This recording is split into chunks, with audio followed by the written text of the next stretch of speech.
Lucas 17, versículo 11, até o versículo 19.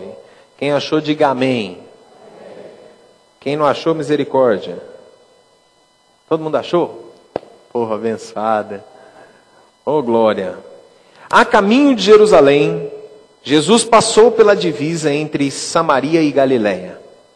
Ao entrar num povoado, 10 leprosos dirigiram-se a ele. Ficaram a certa distância e gritaram em alta voz: Jesus, mestre, tem piedade de nós. Ao vê-los, ele disse: vão mostrar-se aos sacerdotes.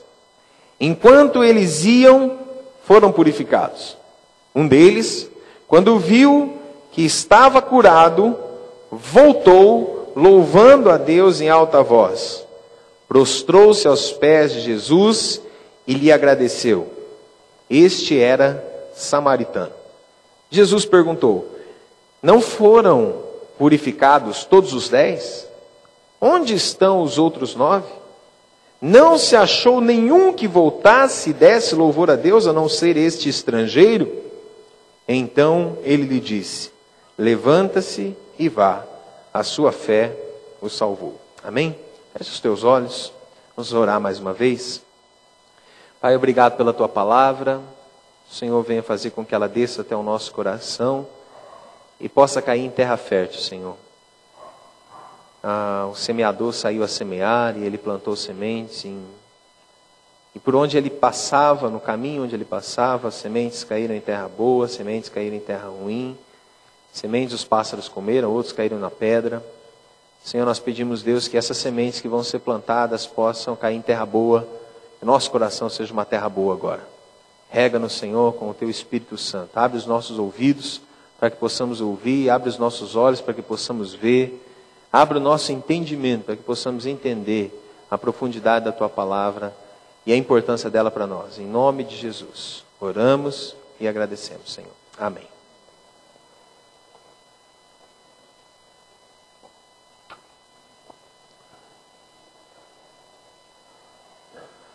Nesse ano de 2012, é comemorado, ou é lembrado, melhor dizendo, uma grande tragédia mundial.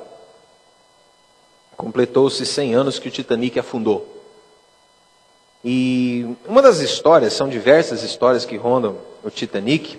Uma das histórias era que uma mulher, assustada, ela achou o lugar dela num bote salva-vidas. E quando ela estava ali se ajeitando, ela pensou em algo e ela pediu permissão para voltar para o navio e correr na sua cabine. E aí, então, o que estava responsável ali para abordar o navio disse para ela: você tem 3 minutos para fazer isso. E ela saiu desesperada, correndo, e passou por aquelas salas onde tinha o dinheiro ali espalhado pela sala de jogos, o dinheiro espalhado pelo chão. E ela entrou no seu quarto e empurrou depressa, de lado, os diamantes que ela tinha, as pulseiras caras, os colares, e ela alcançou a estante sobre a cama e agarrou 3 pequenas laranjas. Ela enfiou no bolso rapidamente, saiu correndo, voltou depressa, entrou novamente no bote salva-vidas e conseguiu salvar-se. É incrível como 30 minutos mais cedo, ela não teria escolhido as laranjas ao invés de diamantes. Mas a morte e o sofrimento tinham subido a bordo daquele navio. Então o iceberg transformou os seus valores instantaneamente. Coisas inestimáveis tornaram-se desprezíveis. Coisas que nós talvez nem sonharíamos em ter se tornaram desprezíveis. E coisas sem valor tornaram-se fundamentais. E naquele momento ela preferiu 3 laranjas pequenas à sua caixa de diamantes. Quais são os valores mais importantes da sua vida? Quais são os valores que mais importam para você como ser humano? Quando você para e começa a pensar nos valores que são importantes para você, quais são? Quais são eles? Jesus encontra esse grupo de 10 leprosos, quando ele vai entrando na divisa ali entre Samaria e Galileia. E esses 10 leprosos, eles buscavam cura porque eles sabiam realmente o que eles queriam da vida. Agora, tem elementos diferentes aqui. Não é um milagre típico. Porque nos milagres típicos, Jesus, ele ordenava e a pessoa era curada, ou ele falava e a pessoa era liberta. Ele tocava, a pessoa era limpa. Mas essa cura, ela é feita à distância. Jesus parece que atrasa, ele demora, ao invés de curá-los no momento. E ele diz para eles o seguinte: olha, vai aos sacerdotes para se mostrar. E isso era feito somente em caso em que as pessoas fossem consideradas purificadas. O pior é que só um retorna. Só um retorna para agradecer e reconhecer Jesus como Senhor. Se você está notando, o tema dessa mensagem é: o que Deus espera de nós? O que Deus espera de nós? O que Deus espera de você? O que Deus espera de mim? O que Deus espera da gente? Então, o que Deus quer da gente? O que de fato Deus quer de nós? Em toda a palavra existem algumas atitudes chaves que Deus quer da gente. E elas estão aqui representadas nesse pequeno texto que a gente leu. A primeira coisa que Deus quer de mim e de você é uma busca sincera. Diga para a pessoa que está ao seu lado assim: Deus quer de você uma busca sincera. Amém? Sem mentira, sem falsidade. Buscá-lo com sinceridade no coração.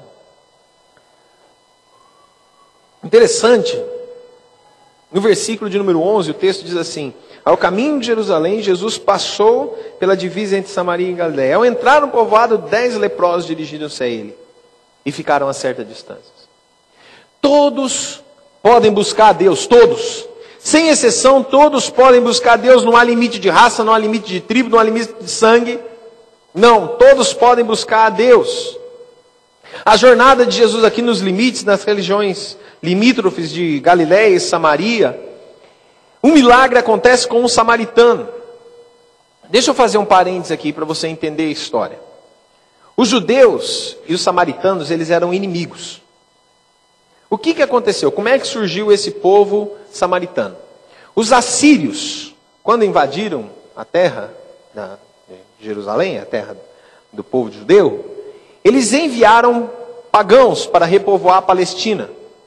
E aí, quando eles começaram a repovoar a Palestina, eles dominaram os judeus. E aí começou a surgir uma nova raça. Uma mescla entre os assírios, pagãos, e os judeus, povo de Deus. E surgiu esse povo chamado samaritanos.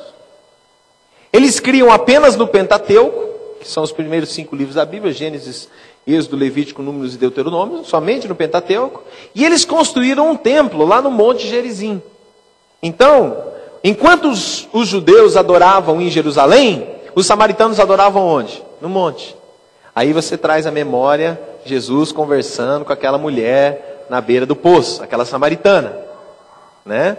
Ela fala assim: mas os judeus dizem que deve adorar em Jerusalém, nós dizemos que tem que adorar aqui no monte. E aonde o Senhor acha que a gente deve adorar? E Jesus responde que: não digo que nem em Jerusalém, nem nesse monte, mas os meus adoradores adorarão ao Pai em espírito e em verdade. Então Jesus, ele tinha uma constante preocupação em amar e valorizar os samaritanos. Por quê? Porque ele queria quebrar a diferença, ele queria reconciliar as raças. Na verdade, os leprosos, eles mostram outro tipo de necessidade aqui. Não é a necessidade física, mas também a necessidade espiritual. Hoje nós vemos na nossa sociedade pessoas que são leprosos espirituais. Elas têm necessidade. Olha a situação do homem sem Deus. A situação do homem sem Deus é de que ele mata um policial militar, como nós estamos vendo no nosso estado nesse mês, nesses últimos dias, por uma dívida. Uma vida não tem valor hoje. Vende-se um rim, vende-se crianças. O tráfico que mais tem afluência hoje é o tráfico internacional de pessoas. Parece que uma das novelas da Globo tem mostrado isso, né? Não sei qual que é, porque eu não assisto novela. Só vi assim no comentário. Como é que é o nome da novela? Ai, salve, Jorge. Misericórdia. Você também leu, né, irmã? Na revista lá. Interessante, irmãos, que hoje a lepra, na palavra, na Bíblia, ela cobre uma grande variedade de doenças de pele além da lepra. Os leprosos, eles deveriam evitar contato físico com outras pessoas, assim como é nos dias de hoje.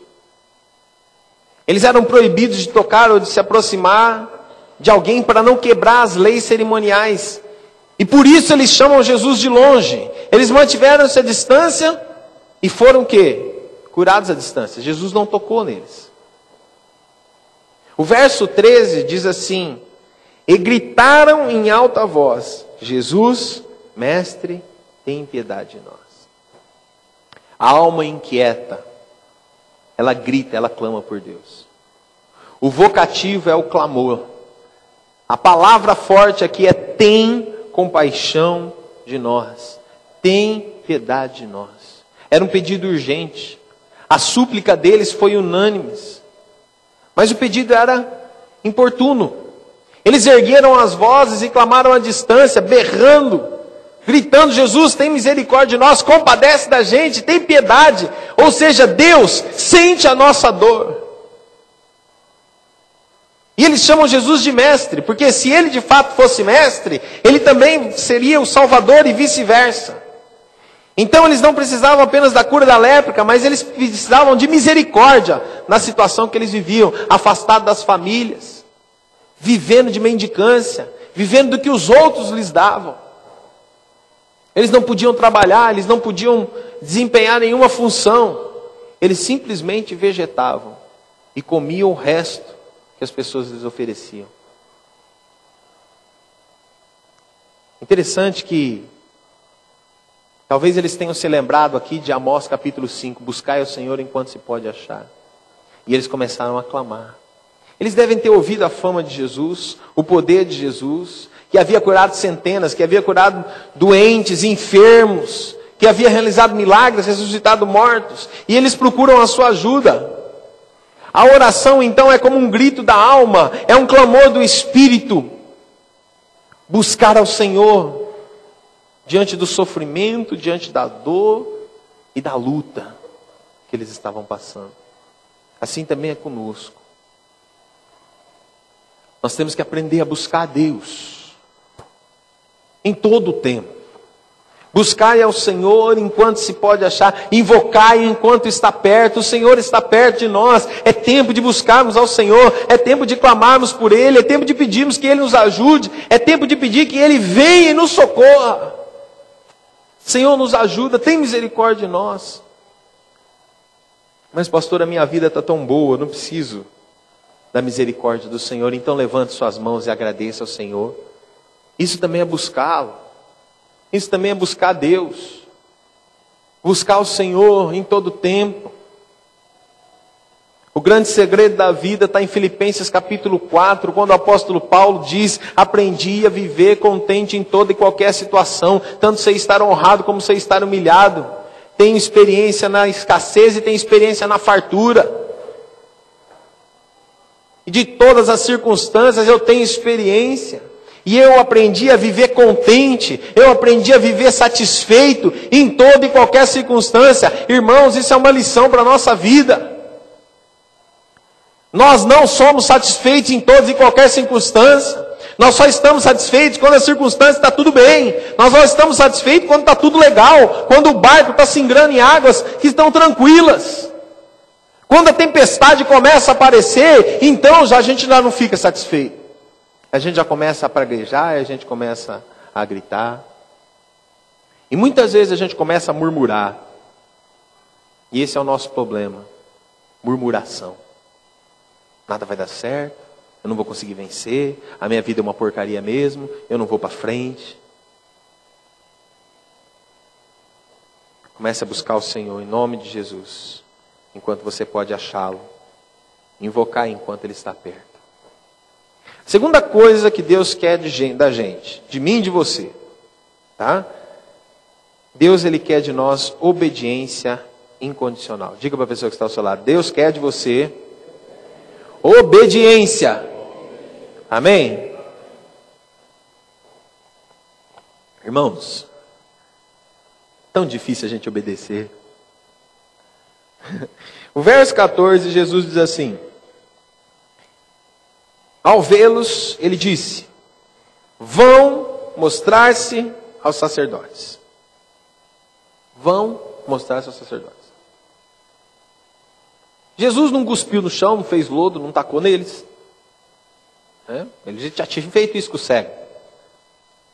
Jesus não estendeu e passou saliva na língua e tocou no cego, no leproso para curá-lo. Não, Jesus nem chegou perto. Ele disse: vai se mostrar aos sacerdotes. Deixa eu dizer uma coisa aqui, abrindo outro parênteses. Se eles fossem se mostrar aos sacerdotes e eles não tivessem purificados, eles eram passíveis de serem mortos pelos guardas do templo.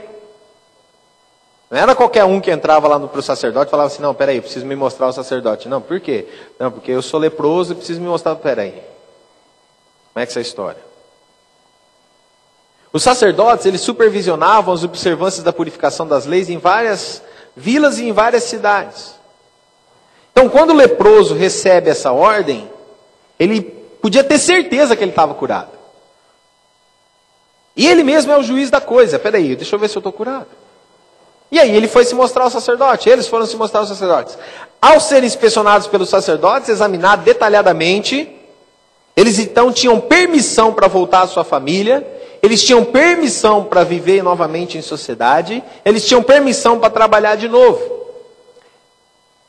Eles irem mostrar-se aos sacerdotes era um certificado e um testemunho de uma cura.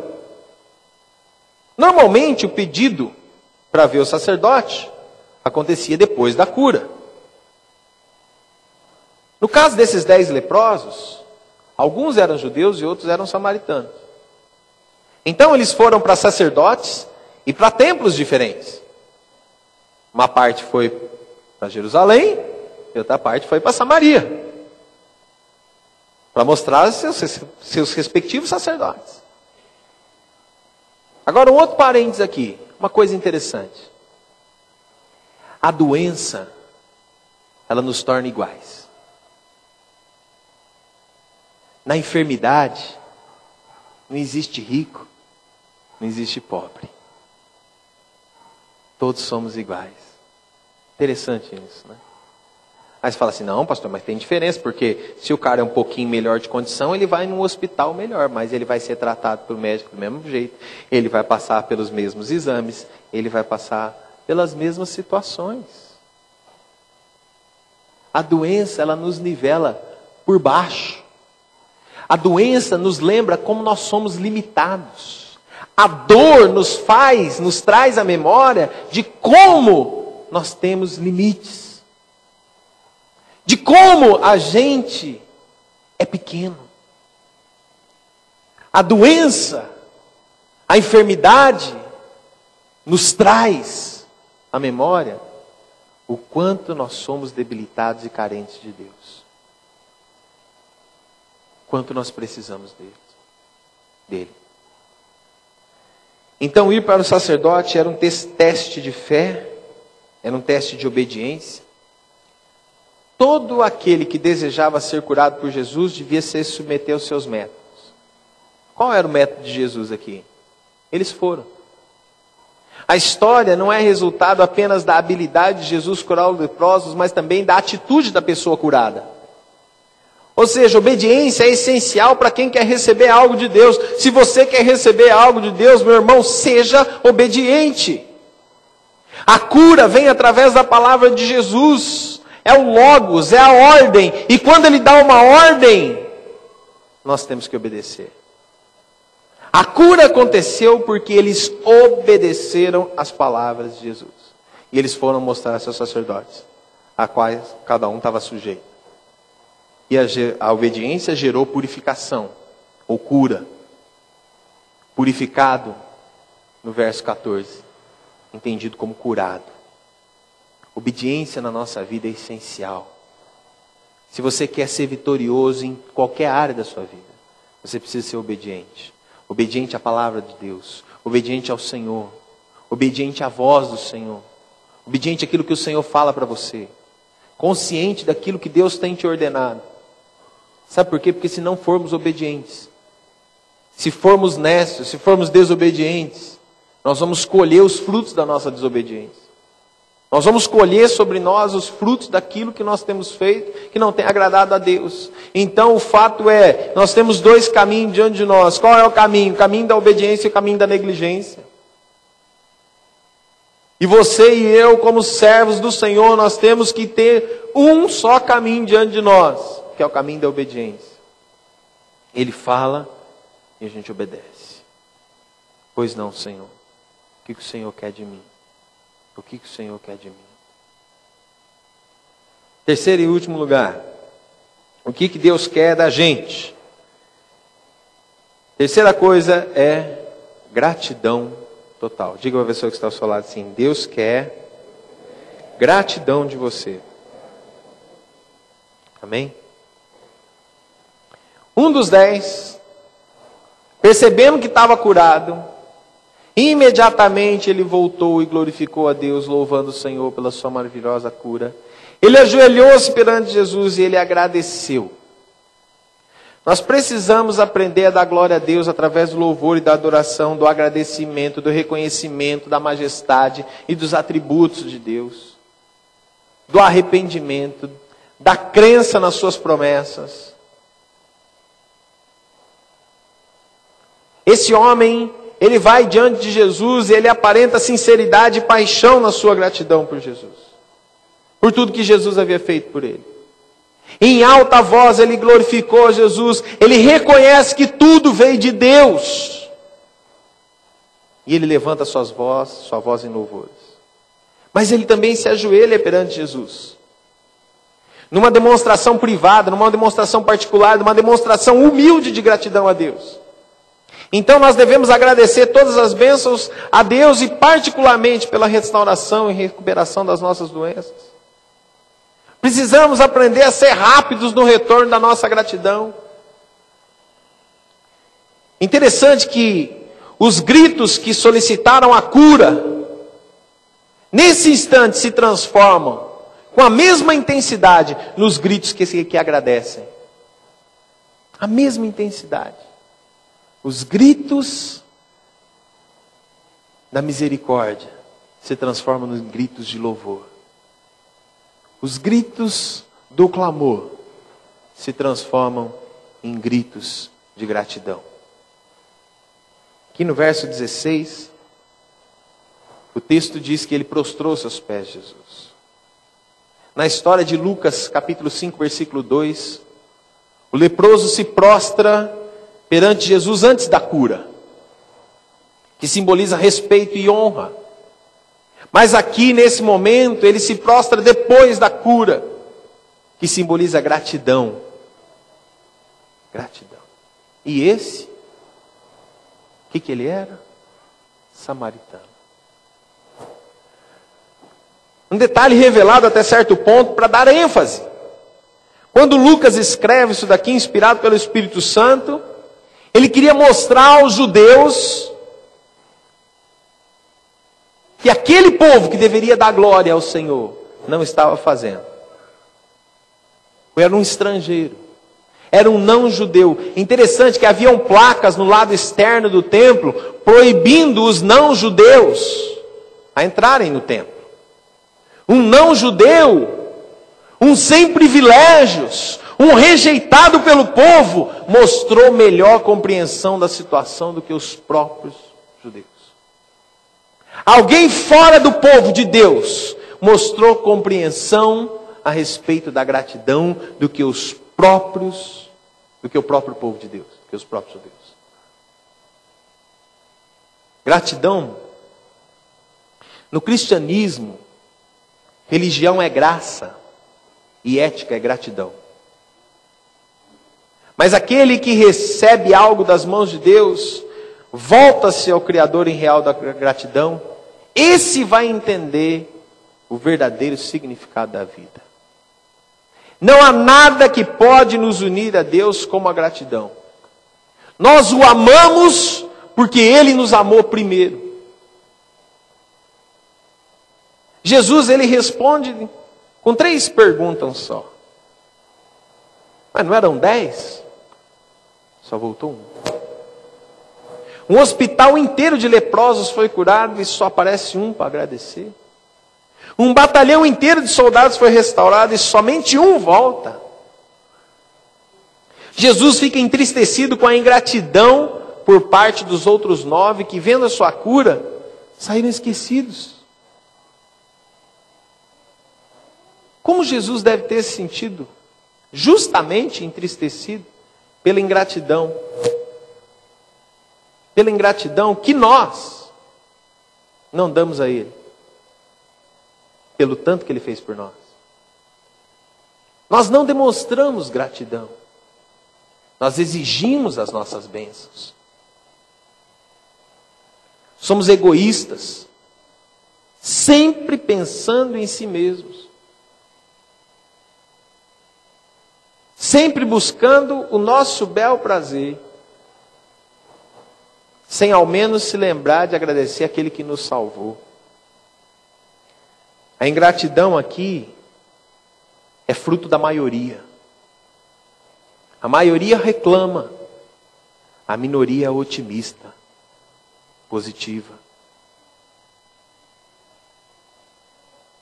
Quem enxerga o lado bom da vida? A alegria é rara.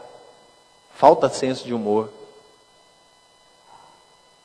Homens e mulheres ingratos. Servimos e dedicamos muito pouco a Deus. Não somos fiéis em nossos compromissos financeiros. A misericórdia de Jesus, ela é oferecida a todos os homens, mas eles devem reconhecer o que Deus tem feito por eles. Aqueles que recebem bênçãos de Deus e não se aproximam dele em humildade, adoração, coração agradecido, estão sempre se esquecendo do sentido mais elevado e glorioso da vida. A maioria das igrejas hoje vem para pedir. As pessoas, elas vêm para implorar. E quando recebem, nunca mais voltam. Para a gente terminar, a quarta coisa que Deus quer de nós é a fé salvífica. Diga para a pessoa que está ao seu lado assim: Deus quer de você uma fé que salva. Amém?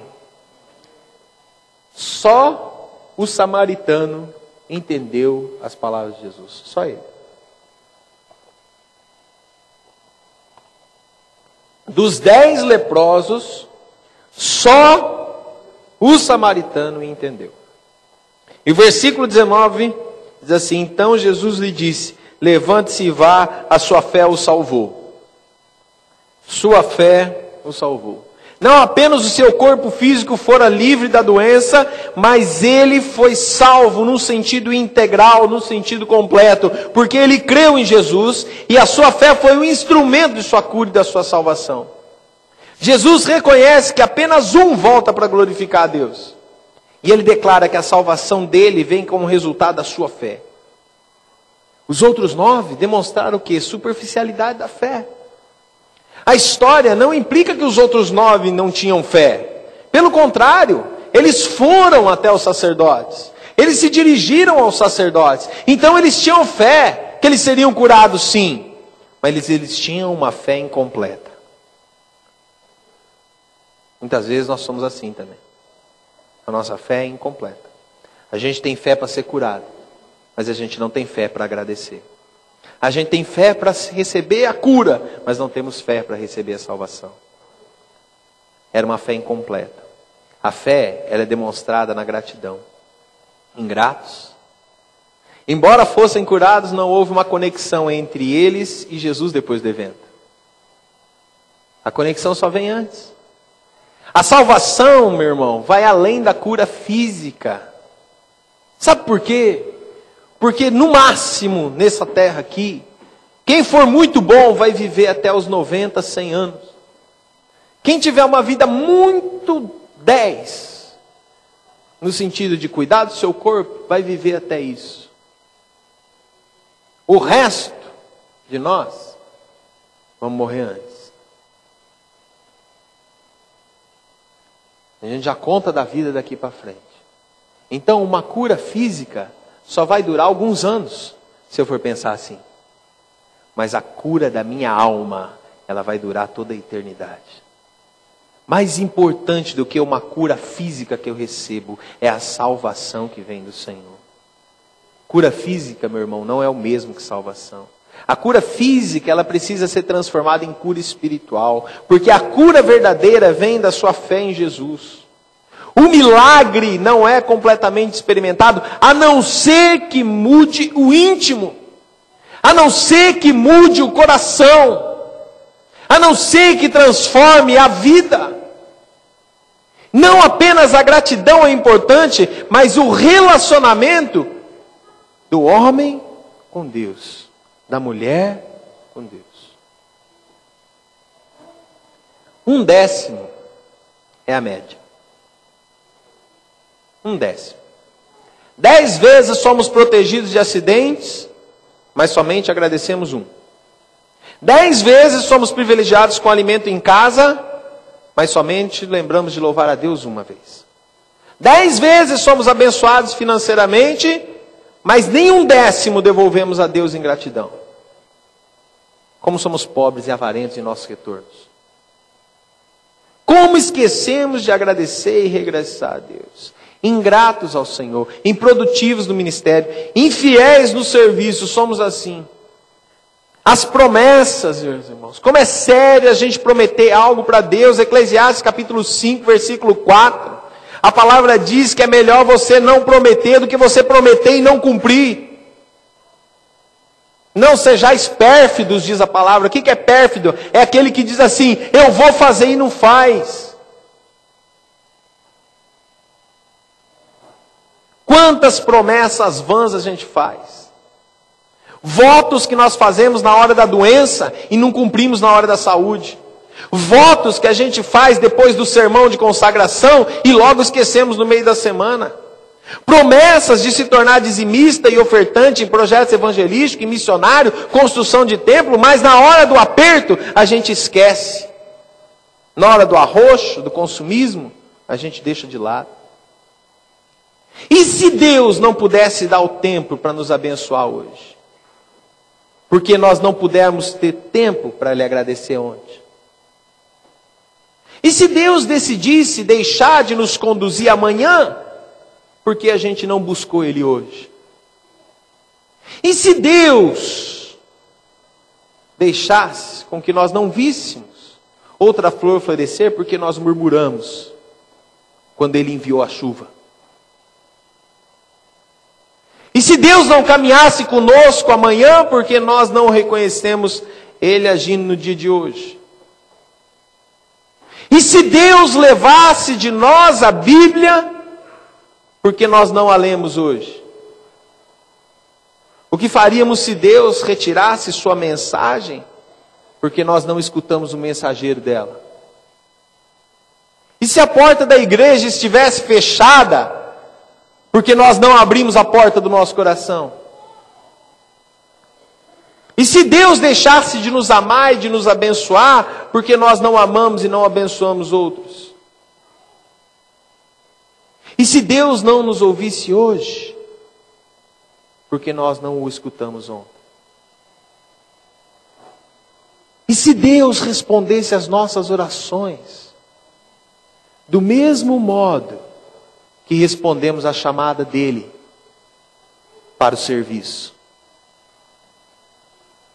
E se Deus satisfizesse as nossas necessidades, do mesmo modo que nós lidamos as nossas vidas? Aleluia, porque o Senhor não trata-nos segundo os nossos pecados, nem nos retribui segundo as nossas iniquidades, como diz o Salmo 103, versículo 10. Ele é Deus, mas ainda há tempo da gente se voltar a Ele. 4 coisas que Deus quer de nós nesse texto. Uma fé que salva, ou seja, uma fé completa.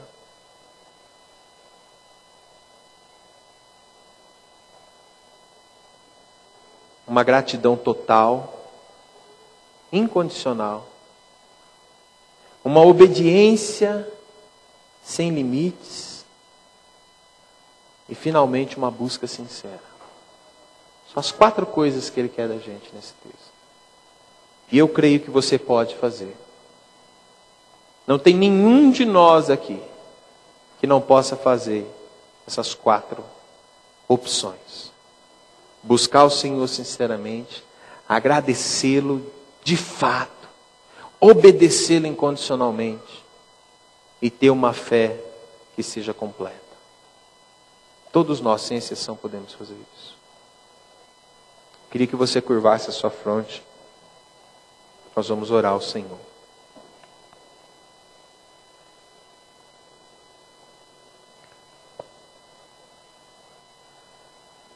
Fale com Deus agora. Fale com o Senhor nesse instante.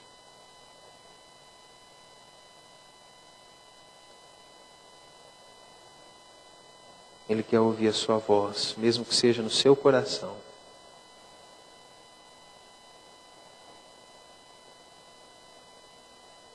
A Bíblia diz: buscai ao Senhor enquanto se pode achar. Invocai enquanto está perto. Busque ao Senhor, meu querido. Busque ao Senhor. Busque ao Senhor. Busque ao Senhor. Senhor, nós estamos na Tua presença nessa noite. Estamos Te buscando, Senhor. Nosso coração sincero. Estamos Te buscando, Senhor, também com obediência incondicional. Estamos Te buscando com uma fé, Senhor, completa. Não é só para cura, mas é para salvação também. E acima de tudo, Senhor, não queremos ser ingratos, queremos Te agradecer por tudo. Sabemos o que o Senhor fez por nós. Sabemos o quanto o Senhor sofreu para nos trazer vida e vida em abundância.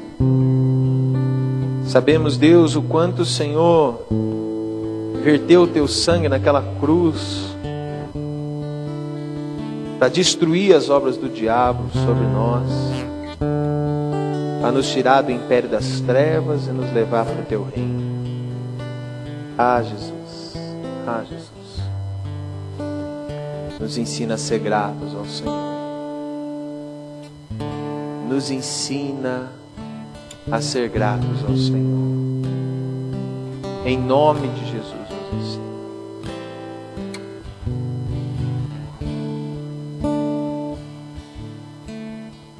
E o Teu Espírito Santo possa nos conduzir.